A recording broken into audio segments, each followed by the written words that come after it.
I think I might have told you the story. How I used to work for an attorney. She was a principal in a partnership. She was also on the board of directors of a title company in the city wherein we worked. I was the receptionist. I would do mundane tasks, filling out forms, faxes, correspondences, official correspondences, scheduling. I had no reason to believe anything I did was improper or inappropriate. No reason to at all. They were very, very well respected in the community. As a matter of fact, I remember later, around the time this information that I wrote up, around this time I wrote it, I met a lawyer, and he had told me about something that had happened in the state where he came from. And I shared with him that I had worked with this firm because they had been involved in a legal matter very comparable to the one he had discussed. At some point in time, the principal that I worked for, she gave me a necklace. It was a pearl necklace. I actually received two pieces of jewelry. I did not think that there was anything untoward about it. She said she had some extra items. She showed them to me, asked me if I wanted anything. There was a thin gold strand chain and a pearl necklace. I never owned any pearls. I never had any actual authentic pearls before. The thing about pearls is they're actually heavy. Real pearls are heavy. It's not like the costume jewelry you got, glass beads or simulation. Real pearls are actually very heavy. So, but that's not the point here, right? The point here is that in August of 2016, I went to the Department of Justice in Chicago, Illinois. It's an office that's in a building right downtown. There's actually a marketplace on the first floor, similar to some other buildings. They have offices in the towers. I had to go to the floor to take the escalator up the floor, and then they had a reception area where tenants in the building could be contacted through the receptionist. And I asked to speak with them. They came down, two agents came down, and I handed them documents. One of the documents I have up right here. I composed it after I had been trying to figure out this systematology I'd been observing. I had asked some people around that time if they could talk with me because I had questions, specifically about water bonds. There were these things that were occurring with announcements around water bonds, specifically by that point, information concerning liens on water bonds. I didn't quite understand. And every time I tried to ask somebody for direct information about financing connected to municipal water systems, I got diverted, right? I didn't quite make that connection at the time. But what I did understand is that there were these patterns that kept repeating. And I had encountered this analysis of something called the palace economy. It's a particular methodology for understanding how certain regimes of the past worked. Concepts of potential centralization or mobilization of assets, distribution based upon approval structures, that a concept, a kind of systematology, conceptualized in the purview of these authors as the palace economy. Once I started reading it, I said, "Wow, this sounds like what I've been observing. It's different." I spent years as a newspaper editor and journalist in the city of Chicago, covering real estate, crime, politics, elections. Something had changed. Back in the day, they used to talk about the machine. The machine that had been set up by former Mayor Richard J. Daley, this concept of the precincts and the structure, the precinct organization, how the precinct organization centralized with the city hall downtown, how the mayor was able to wield influence through this systematology. Something had changed. There was a different umber and a functionality. So when I read through this academic sort of analysis of this concept of the palace economy, it made sense. Well, by this time I wrote this on August 19th, 2016. I'd been on the streets for a while. I guess you could say something of the, I don't know, what could you call it? Attitude? Spirit? Flavor? Kind of influenced my manner of writing at the time. So too did going to press conferences at City Hall and hearing people discuss how they had originally been invited to participate in a particular kind of political discussion and then had been disinvited. Why? Why would somebody be considered to be noteworthy enough within their community to be actively engaged in dialogue around important policy issues and then just be rendered anathema? How does that happen? I'm going to read it for you today. I haven't read it in a while. I have no idea what it's going to say. Am I going to be embarrassed? Is it going to provoke me? Am I going to admonish myself? Did I have grammatical errors I didn't realize at the time? Let's see. I'm very interested. Can I understand what those agents at the Department of Justice thought when they first got a hold of a paper copy hand-delivered by the author along with another writing piece at the end of August of 2016?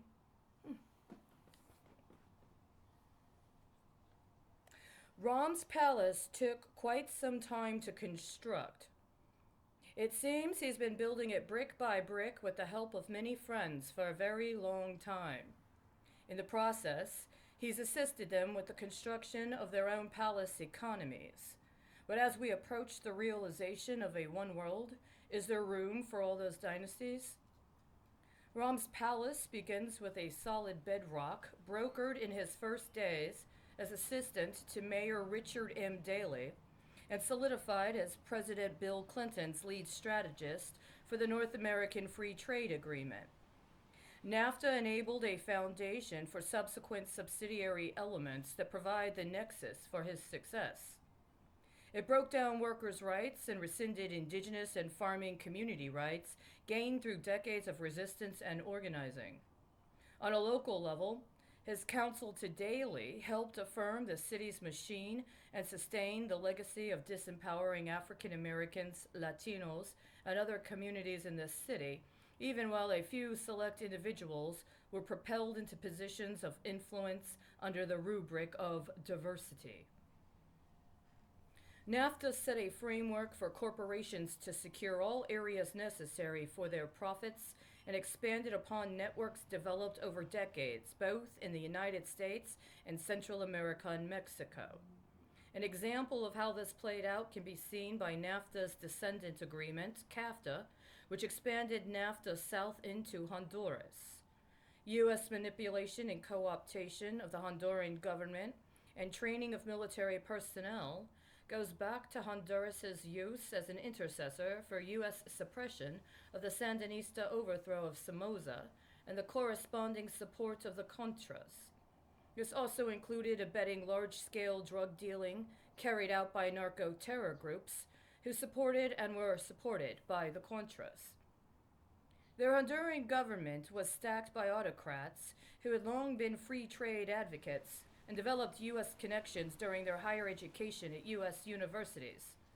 These autocrats came from familial oligarchies that were able to solidify their political control as free trade enabled them to dismantle the land reform rights secured by Honduran campesinos and indigenous communities and industrialize the economy in a manner that assured them control of domestic monopolies. This included access to energy production facilities, natural resources to fuel these facilities and construct them, and the land upon which the energy was produced. As resistance mounted, the U.S. war on drugs that had been wholly unsuccessful in other countries was increased. This included greater military cooperation and funding for increased security measures and training. When Mel Zelaya was deposed in a coup in 2009, the State Department under Hillary Clinton refused to cut military assistance to Honduras, just as it had refused under the ambassadorship of her Yale colleague, John Negroponte, to acknowledge rampant human rights abuses, which would have substantiated funding cuts.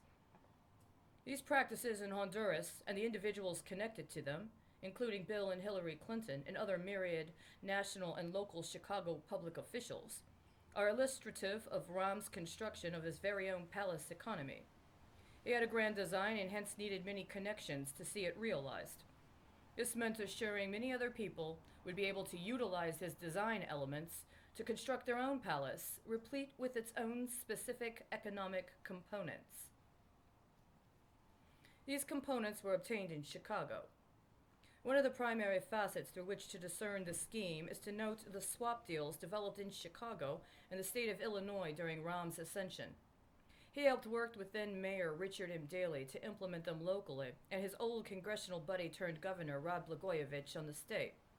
Surely it is no coincidence that his colleague Hillary Clinton served for 2 terms of Senate of the Committee on Pensions, and that his former campaign manager, Louis Gutierrez, was assigned to the House Financial Services Committee until last year when he took off to serve on President Obama's Gun Safety Commission.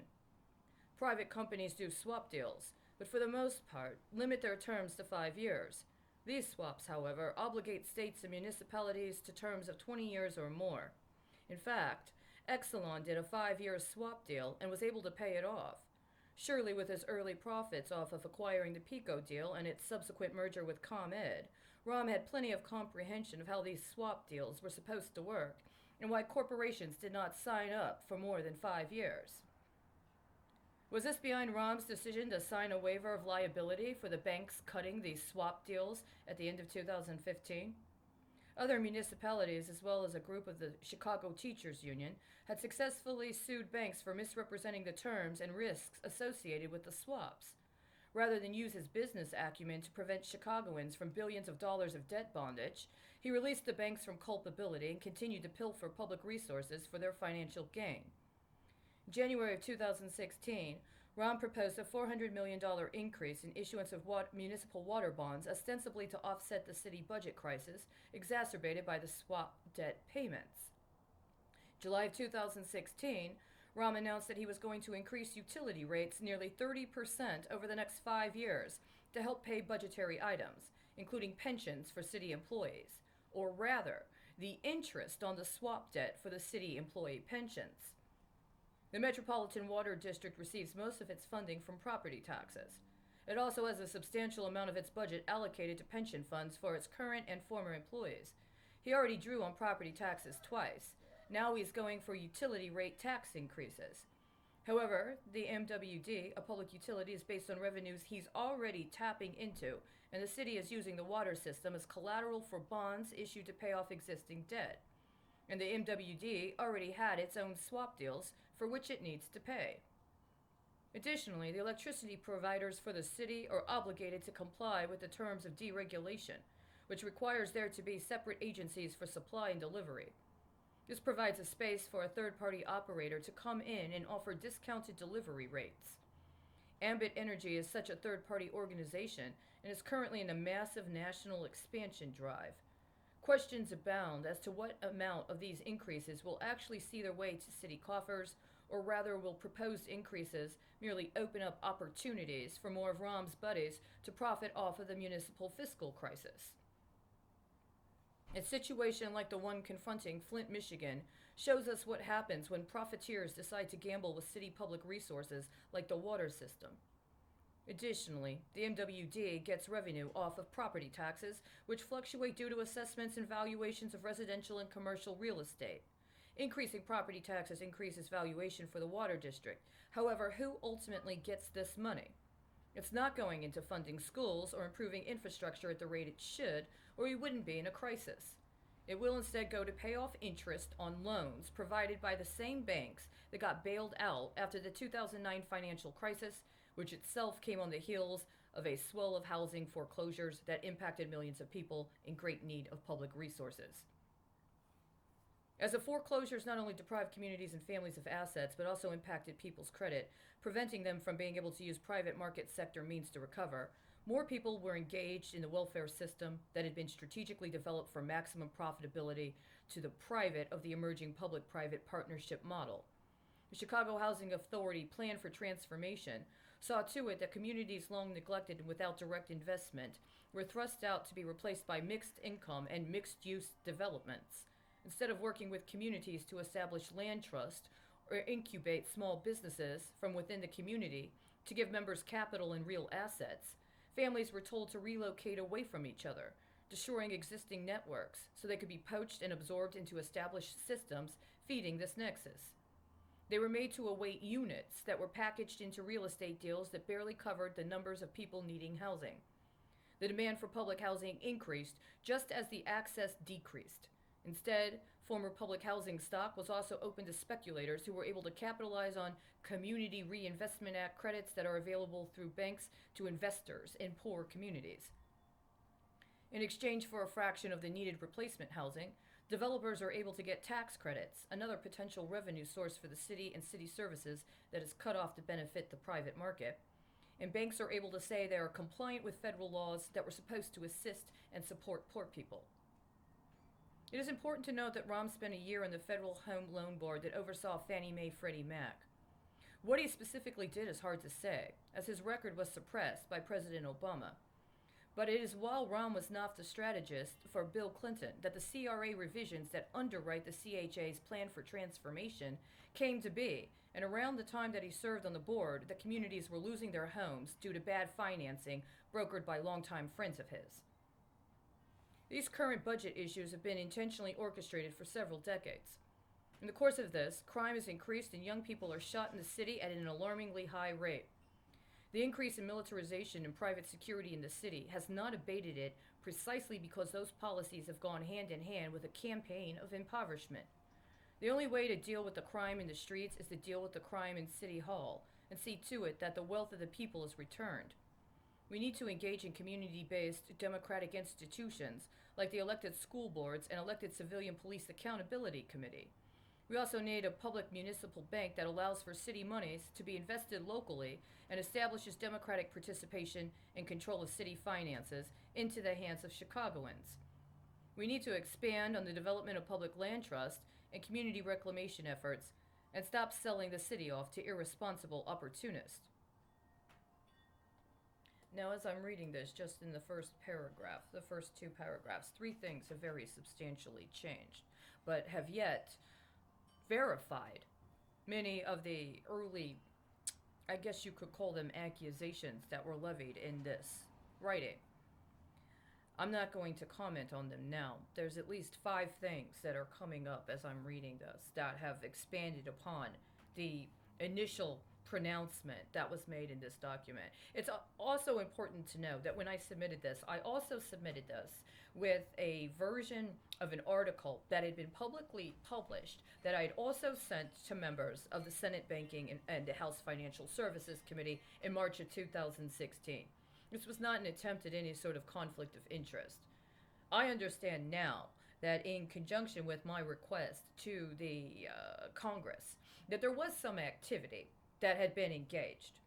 I had not been made aware when I returned to Chicago in December 2015 that somebody had already been proxying me in connection with an investigation of the very person I had requested be investigated.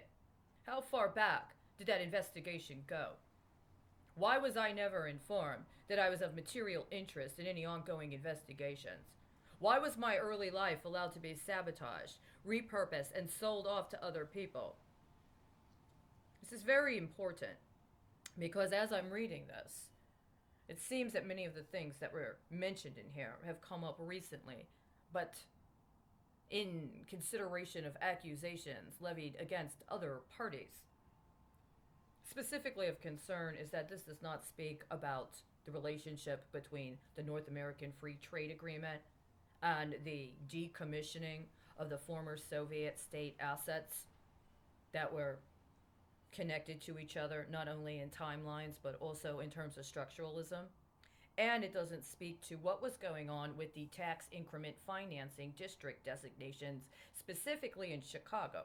See, at the time this was occurring, the actual specific decision making about how to address TIF money was left to individual aldermen, which was a source of contestation within the city concerning the disparity in terms of income or revenue potential per TIF. But it was always blamed on the state when there was a problem. Well, the state set the law, but it's the city that actually implements it. When I returned, over 15 years later, that was still the mantra.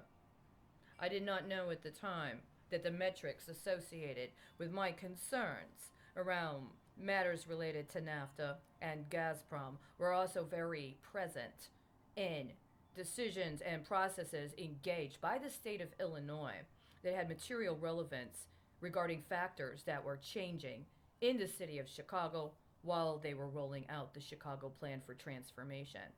It might say something about what actually happened in consideration of my relationship with a third party candidate for public office in 2008 and why I was inappropriately removed from my second effort to work with another law firm, but this time in Houston in 2005.